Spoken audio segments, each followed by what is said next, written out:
As soldiers return home from deployments, they will be returning to duties that were once performed by contracted civilians. A good example of this restructuring is the way Fort Hood is transitioning its ammo supply point. Soldiers will take over the full operation of the ASP, from soldiers requesting ammunition for ranges. They will be taking in the requirements. They will issue the ammunition to other soldiers. They will run the surveillance operation where they inspect the ammunition, and they'll ensure that once ammunition is returned back to the ASP, that they screen all the ammunition before it can be restored, before it can be issued again. So they'll be running those operations here at the ASP. The soldiers are right now in the position of being transitioned with the integration with the contractor.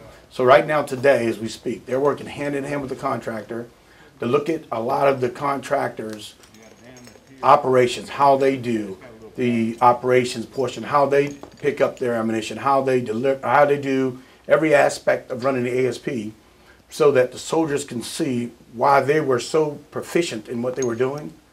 Prior to 9/11, the ASP was run by soldiers.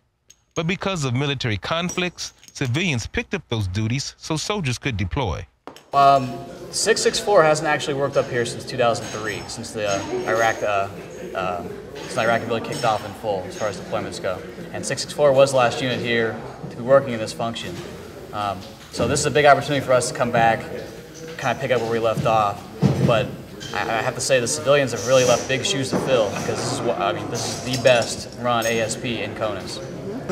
For the most part, are basically still the same. I mean, some things have changed, but like the operations building has moved. They've added a couple trailers over here, you know, giving it a little bit more room for us to do our job and everything like that. But for the most part, it's just like coming back home to me. You know, it's basically, you know, still the same for the most part. This building right here, Savannah's where you're standing at, when I was a private, and I used to work down in the bunkers, I used to call this place like the White House, because you can never really get in there. You know, you had your E7s, your CMO inspectors, stuff like that.